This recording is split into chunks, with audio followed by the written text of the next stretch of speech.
Hi everyone, welcome to my YouTube channel. It's your girl Kemi256, and as usual on my YouTube channel I share with you my life experience in Saudi Arabia. So for today's video guys, I'm sharing with you how to send money from Saudi Arabia to your home country. So if you're new on my channel, please consider subscribing so that you'll be notified whenever I upload a video about my life in Saudi Arabia. And if you're my old subscriber, thank you so much for coming once again to check out this beautiful video. So without wasting your time, let's go into the video. So it's always good to know what you're required of to be able to send money to your hometown. So number one, you'll be required to have chosen the money transfer service that you want to use. If you either want to use Western Union or Raj Bank or STC Pay or MoneyGram. So it's always your choice to choose the money transfer service that you are to use.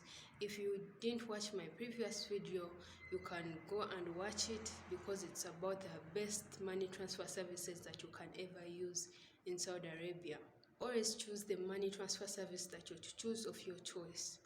Number two, you're required to have the money in cash if you're to use like Western Union. Number three, you should be having the names of the person that you are going to send the money to, the name of the receiver. So for this name of the receiver, always be careful because any slight of a mistake, that person does not get the money. So like my national ID, it has Kemidja Letitia Pauline. If you only put Kemidja Letitia, that means I can't get the money. If you change my middle name into my last name and bring like Kemidja Pauline Letitia, I can't get the money. If you use like Kemidja, then you start with small letters, then you put in the middle a capital letter, I can't get that money. So whenever you're writing the names of the receiver, always take your time, don't panic, because once you make a mistake, that person can't get the money. So always be careful whenever you are writing names of the receivers. Number four, you should be having the Ikama, also known as the work permit. But if you're new and your bosses haven't got you one, then I'm sure they'll give you the national ID. So the reason why the Ikama or the national ID of your boss is needed is to include on the paper the information of the sender.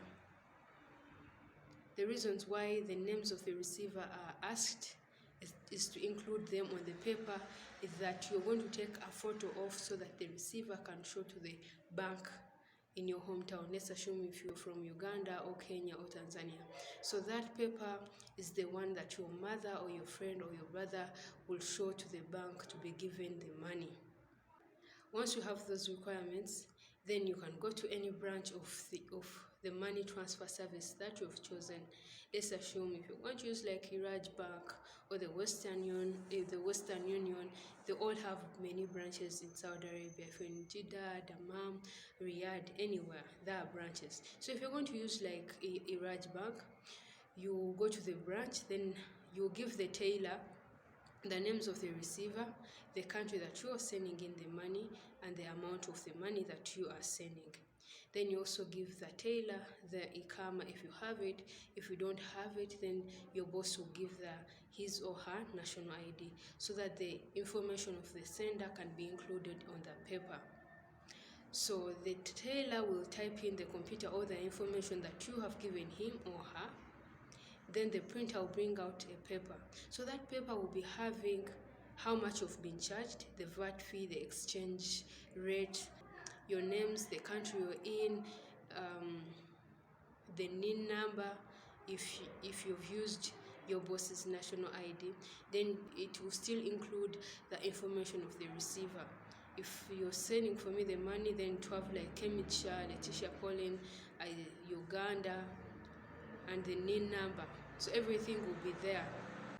So once the printer brings out the paper, then the teller will give you where to sign, and when you're done with signing, still they bring out another paper.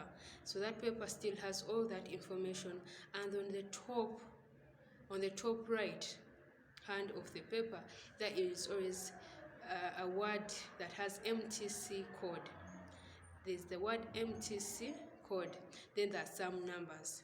So those numbers are the ones that the tailor in Uganda or Kenya, where you have sent the money, will put in the computer to show all the information that yes, you've sent for your mother the money, and the sender is this one and this, and the money is from Saudi Arabia to Uganda or to Kenya or to Ethiopia.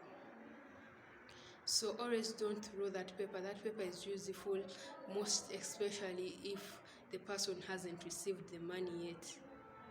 So once you get that paper, always take a photo of it, then send it to the receiver, so that the receiver will be able to show it to the tailor in your home country that you really sent the money, because that is the evidence to show. But please, please and please, whenever you are writing names, always don't panic. In case of any slight mistake, that money goes and you'll never find it. Well, if you have missed like a letter, you can go back and get the money. But they can't change the name. If it's like to change Kemigisha to Inomugisha, they can't change it. But if you've made a slight letter mistake, they can change it. So guys, that is how you send money from Uganda to your home country. I hope you enjoyed the video. Please consider giving it a thumbs up. You can also share this video. You can also let me know your thoughts in the comment section, and you can also subscribe. Thank you so much. May God bless you. Have a wonderful day.